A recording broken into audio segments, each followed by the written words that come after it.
Hi, I'm Greg Petersheim, and I'm one of the worship leaders here at Grace Point Church of Paradise. And I didn't tell you, I enjoy watching people. I find them, and actually myself, pretty interesting as to why we do some of the things that we do. In fact, if I ever retire and am able to collect my Social Security, well, kids, if you don't know what that is, ask your parents. They'll explain it, but you probably won't see it, or I probably won't either. But if I ever do retire, you'll probably find me sitting in the center of Park City, just watching people. And you know what? I'll be content.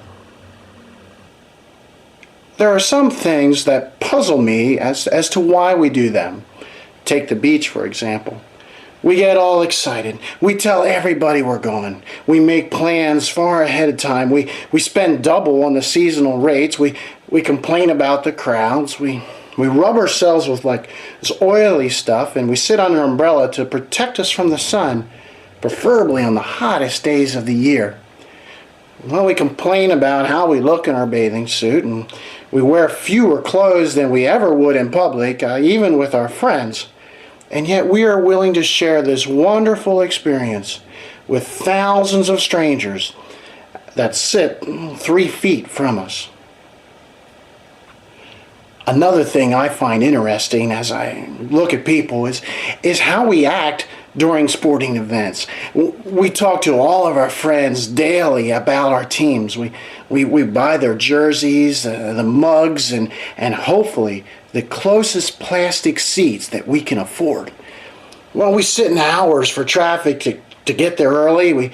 We spend 3 times what we should during the normal cost for some junk food, and then we complain about the refs and the players, and well, even the coach makes some bad decisions. But yet we stand there for hours and we scream for our favorite plays, and while sharing high fives with the, well, complete strangers.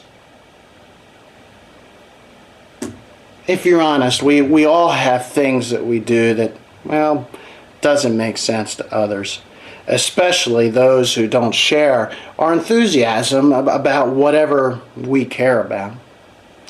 However, we don't care about what they think. We still tell them about it every chance we can. We plan our time around it. We spend our money on it. We take pictures of our experience, and we post it on our Facebook statuses, and we can't wait to do it again. And the sooner, the better.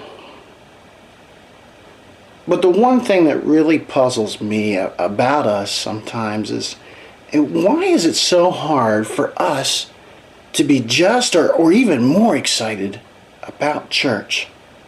See, we find it easy and almost natural to get excited, to do things out of our comfort zones, to ignore those little things that others might find ridiculous about our hobbies or vacations. And you know, it doesn't bother us. We wear it proudly, and we continue unabashed in our joyful expressions. But why not church? Why is it that for some Christians, church is boring? You know, the sermon is too long, and the worship team, well, they're not playing the right songs, and you know, who really is in charge of the thermostat? Sometimes these things affect us more than wanting to worship the God of the universe, who jealously awaits our attention from the other things that consume us.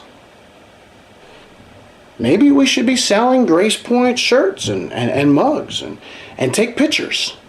Maybe we should be planning our time around it, posting it as our status updates, and, well, surely we should be telling everyone about it, even if they're not that interested. Maybe we should even charge for seating. If we did, how much would it be worth to you?